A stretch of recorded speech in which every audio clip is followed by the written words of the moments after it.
అందరికీ నూతన సంవత్సర శుభాకాంక్షలు. ఈరోజు నెల్లూరు సిటీలో ముఖ్యంగా బాలాజీ నగర్ ఏరియాలో చూస్తూ ఉన్నాం.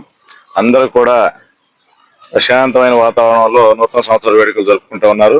అందరూ కూడా బాగా సహకరించారు.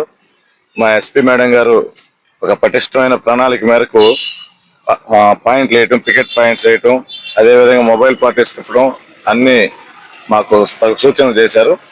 దాని మీద మేము పటిష్టమైన బందోబస్తు ఏర్పాటు చేయడం వలన ఎక్కడా కూడా ఎటువంటి అవాంఛనీయ సంఘటనలు జరగకుండా ఈ ప్రశాంతంగా ఈ నూతన సంవత్సర వేడుకలు జరుపుకుంటూ ఉన్నారు.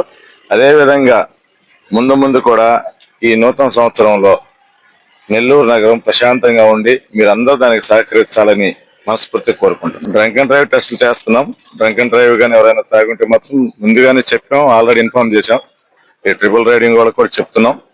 వాళ్ళు జాగ్రత్తగా సేఫ్గా వెళ్ళాలనే దానికోసం ముందుగా తనిఖీలు కూడా చేస్తున్నాం. ముందుగా నూతన సంవత్సర వేడుకలు ప్రశాంతమైన వాతావరణంలో జరుపుకోవాలని ఏ విధంగా సూచనలు చేశామో చాలా వరకు అది పాటిస్తా ఉన్నారు. మేము చెక్ చేస్తున్నప్పుడు కూడా చక్కగా హ్యాపీగా సహకరించారు. ఎవరైనా మరీ విపరీతమైన డ్రంక్ అండ్ డ్రైవ్ కానీ ఇది చేస్తే వాళ్ళ మీద ఖచ్చితంగా కేసులు బుక్ చేస్తాం. ఏం లేదండి, వాళ్ళు మొత్తం కూడా షీట్లు ఉన్నాయి. అందులో కూడా కొంతమంది యాక్టివ్ ఉన్నారు. వాళ్ళ మీద ప్రతి సండే అందరిని పిలుస్తున్నాం, కౌన్సిలింగ్ చేస్తున్నాం. వాళ్ళు ఏమేం చేస్తున్నారో వాళ్ళ కదలికల మీద నిఘా పెట్టాం. అదేవిధంగా యాక్టివ్ రౌడీ షీటర్స్ ఎవరైనా ఉంటే వాళ్ళ మీద కఠినమైన చర్యలు తీసుకున్నాం. ఇప్పటికే కొంతమందిని పీడీ యాక్ట్ లో జైలుకి పంపించాం. మిగతా వాళ్ళు కూడా ఏదన్నా అనవసరమైన కేసుల్లో కానీ ఉంటే ఖచ్చితంగా వాళ్ళ మీద కూడా ప్రపోజల్స్ పంపిస్తాం.